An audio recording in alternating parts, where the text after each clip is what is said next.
दोस्तों, दोपहर के लगभग 2 बज रहे थे।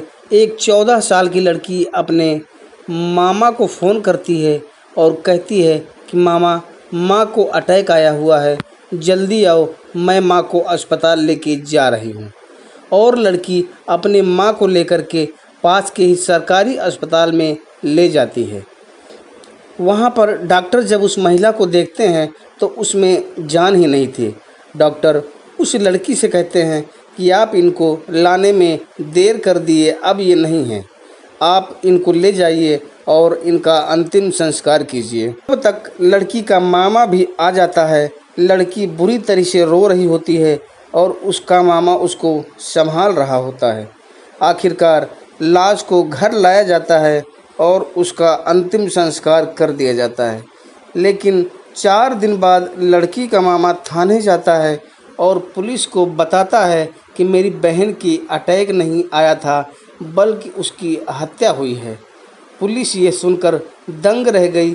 फिर उसके बाद मामा पुलिस वालों को कुछ सबूत दिखाते हैं और उसके बाद जो कहानी निकल करके सामने आती है, जो भी व्यक्ति सुनता है, दोस्तों, सोचने पर मजबूर कर देने वाली ये कहानी। चलिए पूरा जानते हैं, लेकिन कहानी की शुरुआत करें उससे पहले बस वही रिक्वेस्ट कि प्लीज़ वीडियो को लाइक कर दीजिए और साथ में चैनल को सब्सक्राइब कर लीजिए। नमस्कार दोस्तों, मैं हूं अभय, आप देख रहे हैं स्टोरी विद अभय चैनल। दोस्तों, इस कहानी की शुरुआत होती है उड़ीसा के गजपति एक इलाका पड़ता है। वहां पर 55 साल की एक महिला रहती हैं जिनका नाम राजलक्ष्मी होता है। एक दिन शाम का समय होता है। राजलक्ष्मी बाज़ार सब्जी वगैरह खरीदने के लिए जाती हैं। बाज़ार से वापस आते समय एक कूड़े के ढेर के पास से उन्हें कुछ आवाज़ सुनाई देती है। उन्हें लगता है किसी जानवर का बच्चा है। वो और नज़दीक जाती हैं तो देखती हैं कि लगभग 3 या 4 दिन की एक लड़की है जो रो रही है। उसके रोने की आवाज़ भी बराबर नहीं आ रही थी। वे उस बच्ची को उठाती हैं और अपने घर ले जाती हैं, दूध पिलाती हैं और साफ़ सुथरा करने के बाद फिर वो पुलिस को फ़ोन करती हैं और पुलिस आती है, उनको सारी बात बताती हैं। पुलिस उस बच्ची की माँ का पता लगाने की कोशिश करती है पर पता नहीं चलता है। पुलिस फिर कहती है कि आप इस बच्ची को अनाथ आश्रम छोड़ दीजिए और राजलक्ष्मी कहती हैं कि मैं इस बच्ची को गोद लेना चाहती हूँ, मैं इसको अनाथ आश्रम में नहीं छोड़ूंगी, तो आप लोग अगर कानूनी प्रक्रिया जो भी है करवा दीजिए, मैं इस बच्ची को गोद लेना चाहती हूँ। उसके बाद पुलिस वालों की मदद से उस बच्ची को गोद ले लेती हैं और उसका नाम फूल कुमारी रखते हैं। दोस्तों, क्योंकि वो बच्ची फूल सी खूबसूरत सुंदर होती है, इसलिए उसका नाम वो फूल कुमारी रखते हैं। अब राजलक्ष्मी फूल कुमारी की बहुत अच्छी तरह से परवरिश करने लगती हैं। समय के साथ साथ फूल कुमारी बड़ी होने लगती है और वो स्कूल भी जाने लगती है। राजलक्ष्मी फूल कुमारी को कहती हैं, बेटा खूब पढ़ो, तुम्हें मैं अफसर बनते देखना चाहती हूँ।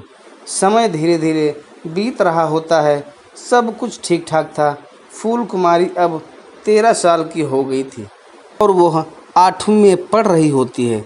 इसी बीच राजलक्ष्मी को गांव का कोई व्यक्ति बताता है कि फूल कुमारी की दोस्ती गांव के 2 लड़कों के साथ है जिनका नाम गणेश और दिनेश है। दोनों का चाल चलन ठीक नहीं था। इस पर राजलक्ष्मी फूल कुमारी को बहुत डांटती हैं और आगे उन लड़कों से ना मिलने को कहती हैं। लेकिन फूल कुमारी को इसका कोई फ़र्क नहीं पड़ता। अब राजलक्ष्मी फूल कुमारी को इस बात पर लेकर रोज़ उसको डांटा करती थी। एक दिन फूल कुमारी ये बात गणेश और दिनेश से कहती हैं, हमारी माँ जो है वो तुम दोनों से बात ना करने को कहती है, जिस वजह से घर में रोज़ लड़ाई होती है।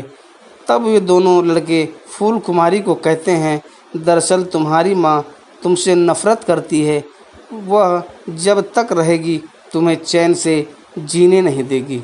ये बात फूल कुमारी के दिल में बैठ जाती है। अगले दिन राजलक्ष्मी और फूल कुमारी में फिर से लड़ाई होती है।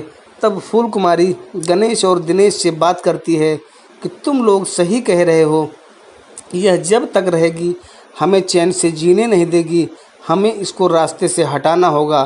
क्या तुम दोनों हमारा साथ दोगे? वो दोनों लड़के सोचते हैं अगर इसकी माँ नहीं रहेगी तो हमें रोकने वाला कोई नहीं होगा। वे दोनों तैयार हो जाते हैं, फिर सारा प्लानिंग करते हैं। अगले दिन फूल कुमारी अपनी माँ को ढेर सारी नींद की गोली खाने में मिलाकर दे देती है और जब राजलक्ष्मी गहरी नींद में सो जाती है तब वह उन दोनों लड़कों को बुला लेती है और तकिए से गला दबाकर हत्या कर देती है। फिर लड़कों को वहाँ से बाहर निकाल देती है। फिर राजलक्ष्मी के भाई जिनका नाम प्रसाद होता है उनको फ़ोन कर कहती है माँ को अटैक आया है, जल्दी आ जाओ, और माँ को सरकारी अस्पताल ले जाती है।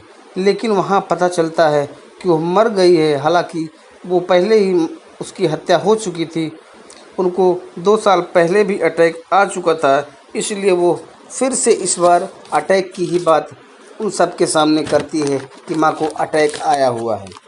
सरकारी अस्पताल में ज़्यादा जांच तो होती नहीं है, वो थोड़ी बहुत जांच करके उनको लाश दे देते हैं और कहते हैं कि ले जाओ, इसका अंतिम संस्कार वगैरह करो। दोस्तों लाश को ले आते हैं और उसका अंतिम संस्कार वगैरह भी हो जाता है।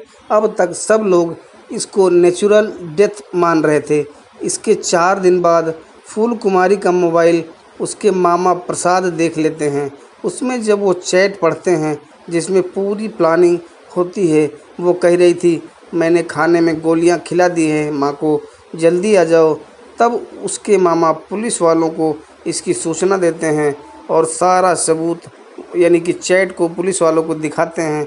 इसके बाद पुलिस इन तीनों को पकड़ती है और उन सब से जब पूछताछ की जाती है तो वो सब भी पुलिस के दबाव में ज़्यादा देर टिक नहीं पाते और अपना गुनाह स्वीकार कर लेते हैं। फूल कुमारी जो कि अब 13 साल की नाबालिग लड़की होती है, इसलिए उसको सुधार गृह भेज दिया जाता है, जबकि दोनों लड़के जो कि बालिग होते हैं तो उन्हें जेल भेज दिया जाता है।